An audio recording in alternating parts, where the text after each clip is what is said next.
Doctors are trained to be skeptical. Years of science education. A professional culture built on evidence, not persuasion.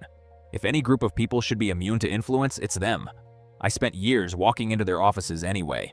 Not to trick them, to talk to them. Every week, sometimes for years. And what I learned wasn't how to sell medicine. It was how influence actually works on smart, skeptical, well-defended people. And it had almost nothing to do with having a better sales pitch. For years, I worked as a pharmaceutical sales representative. My job title suggested I was there to talk about drugs. That was maybe 20% of the job. The rest of it was something harder to name. I was managing a relationship with someone who had almost no time, enormous responsibility, constant demands on their attention, and a professional identity built around not being swayed by sales pitches. That gap between what we're told to defend against and what actually moves us is the real subject of this video. Early in my career, I was assigned to a senior physician who had a reputation among reps for being nearly impossible to reach.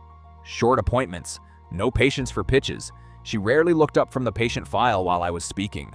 She rarely prescribed anything outside what she'd been using for 20 years. I was told the goal wasn't to sell her anything in the first 6 months. Just show up, on time, every 2 weeks. Say almost nothing about the product. I'd ask how her clinic was running that week. I'd remember that her senior nurse was out on leave. I'd bring a one-page clinical summary only if she'd asked a question on my previous visit. Never unprompted. When I didn't know something, I said so and came back with the answer instead of guessing. 6 months in, she asked me a direct clinical question about our product, unprompted. 3 months after that, she wrote her first prescription. Not because of a compelling pitch. There wasn't one. Because somewhere in those 18 visits, I had stopped being the rep and become a familiar, reliable, low-friction source of information she trusted more than a cold journal article. She would have told you accurately that she doesn't respond to sales pressure. She was right. She never felt any. That was the point. What happened with her, and with dozens of doctors like her, wasn't manipulation, at least not in the way most people imagine it. There was no trick, no hidden lever. It was 4 ordinary mechanisms applied with unusual patience and discipline. The first is consistency over persuasion. Reps who tried to win a doctor over in one clever conversation almost always failed. The ones who succeeded showed up reliably, said true things, and let time do the work that a pitch never could. Skeptical people don't lower their guard for a good argument. They lower it for a track record. The second is relationship before request. Every visit that led to nothing product-related wasn't wasted. It was the actual investment. By the time an ask arrived, it landed on top of months of a relationship with no ask attached. Behavioral science has described this pattern for decades. People say yes more easily to those who've already given them something, expecting nothing back. In our case, that something was usually just useful, honest information, offered before any request was made. The third is timing, not pressure. The best reps never pushed information on a doctor. We waited for the moment a question was already forming, a hard case, a side effect they'd just seen, a query from a patient, and then we were simply present with something useful. Information that arrives exactly when it's needed doesn't feel like influence. It feels like help. The fourth is trust transfer. Once a doctor trusted me as a person, as someone honest, competent, and low friction, that trust extended almost without her noticing to the information I brought. She wasn't evaluating the clinical evidence from scratch each time. She was evaluating it through a relationship that had already earned credibility.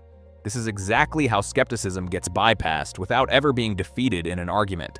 The guard stays up against arguments. It quietly comes down for people. None of this required deception. Everything I told her was true. The mechanism wasn't the content. It was the sequence, and the patience to let it unfold over months instead of minutes. Here's what this taught me about influence in general, not just in medicine. We're taught to defend against arguments, against a good pitch, a clever ad, a persuasive stranger, so we get good at spotting those. But the influence that actually reaches skeptical, intelligent people rarely shows up as an argument at all. It shows up as a relationship built slowly that earns the right to be trusted before it ever asks for anything. This isn't a reason to distrust every relationship in your life. Most of them are exactly what they appear to be. But it's worth asking honestly about the handful of decisions you think are entirely your own. The brand you default to, the advisor you never second guess, the source you stopped fact-checking a long time ago.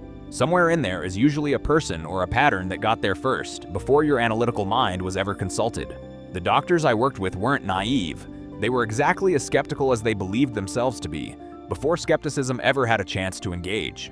And the same mechanism is operating in your life right now. Not in medicine necessarily, but somewhere.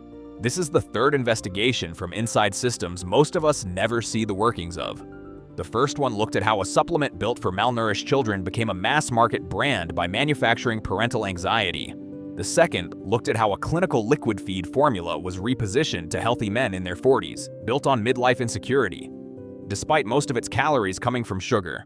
Both are linked below if you want to see the same mechanisms: relationship, timing, trust, at work from a different angle.